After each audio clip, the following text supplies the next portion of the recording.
But we start this hour as President Donald Trump has ruled out putting US troops on the ground in Ukraine, but says the US could provide air support as part of a deal to end the war. Let's now listen to what Press Secretary Caroline Leavitt has said on the matter.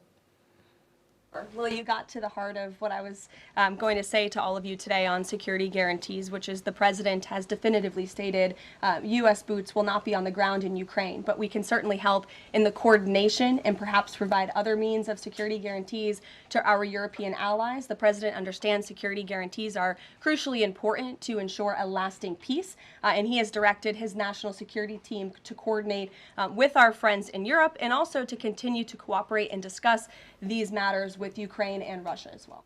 Well, speaking to Fox News, Trump suggested Europe may commit ground forces while Washington could help, probably by air. The president did not elaborate, but stressed his negotiating style was guided by instinct more than process. Let's now listen into that full statement. I hope President Putin is going to be good, and if he's not, it's going to be a rough situation. And I hope that President Zelensky will do what he has to do. He has to show some flexibility also. We're going to find out about President Putin in the next couple of weeks, that I can tell you. And we're going to see where it all goes. It's possible that he doesn't want to make a deal. I called President Putin, and we're trying to work out a meeting with President Zelenskiy. We'll see what happens there. And then if it works out, then I'll go to the trilateral and close it up. Well, the comments come a day after Trump pledged new security guarantees at a White House summit with allies, but uncertainty remains. Meanwhile, Ukrainian President Volodymyr Zelensky hailed the talks as a major step forward, and discussions are underway about a possible trilateral summit with Russian President Vladimir Putin. Venues floated include Budapest, Istanbul and Switzerland. We'll now listen in to what Caroline Leavitt has said about the possible venue of these bilateral or trilateral talks involving Russia's Vladimir Putin, Ukraine's Volodymyr Zelensky and potentially Donald Trump. Look, I'm not going to litigate the private conversations between the president and President Putin, aside from what the president himself has already spoken on. But I can tell you there are many options that are being discussed by our national security team right now with both parties. Well, look, the president has spoken to both leaders about this, and both leaders have expressed a willingness to sit down with each other. And so our national security team will help both countries do that. Ultimately, the president has always said that there are areas of disagreement in this war that will have to be discussed and decided upon by these two countries.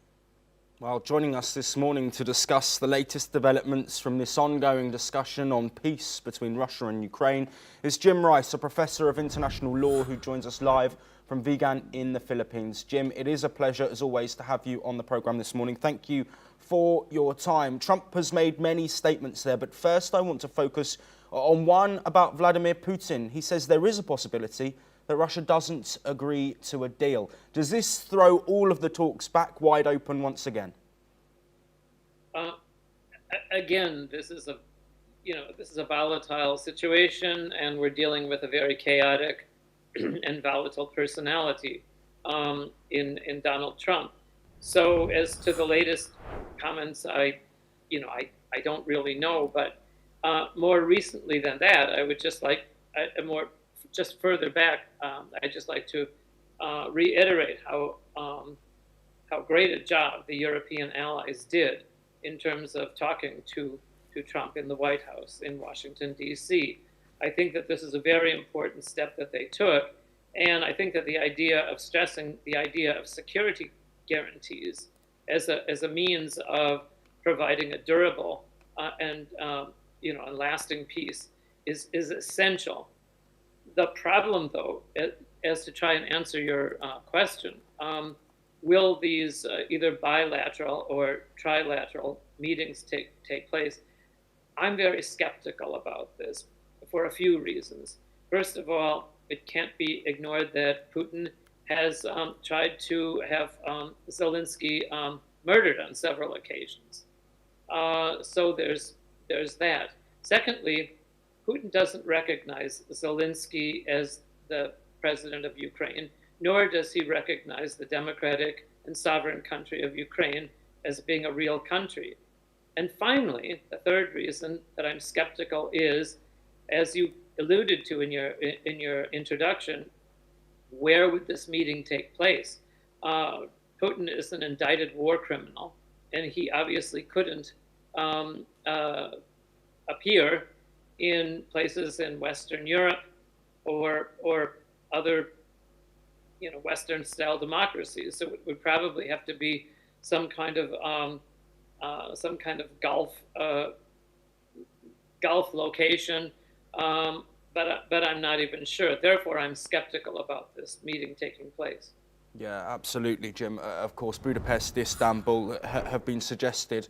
Vladimir Putin himself suggesting Moscow yesterday. And of course, Volodymyr Zelensky is in a position where he may want to decline that for obvious security risks. But Jim, let's move on to some further comments from Donald Trump. He says US boots won't be on the ground in Ukraine, but does talk about air support. Of course, air support is a key point of contention for Ukraine. These Patriot missile systems have been something that they've been looking for throughout the war. How do you think this security guarantee will play out, not just from the US, but also from Europe, who are currently talking with the US and putting plans in place for if a ceasefire or end to the war is agreed? Well, great question. Given the fact that American troops on the ground has been ruled out, then the second best would be what has been referred to as an air exclusion zone, where U.S. Air Force planes would be patrolling the skies and would be looking out for any future Russian aggression into the sovereign country of Ukraine. The problem with that is, well, this has been discussed. Again, I'm skeptical. I really don't believe that in the end Trump will go through with this because, number one, he is susceptible to anything that Putin doesn't like. And number two, Trump is just simply completely chaotic and isn't able to carry forward any kind of coherent policy. And Jim, before we move on to a related development, let's look at Volodymyr Zelensky, again positive. Of course, it seems that he was on somewhat of a charm offensive this time round, visiting Washington, backed with his European allies. But he has said that these talks are a major step forward.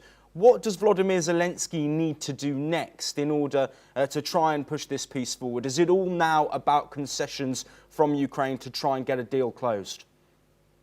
Well, one of the things that I think would be an absolute red line for Ukraine and for Zelensky would be ceding or giving up more land to Russia, simply because it's wrong, it doesn't work, and any territory that would be given up to Russia, moving west, would basically be a highway that would open its way up to an invasion of Kiev.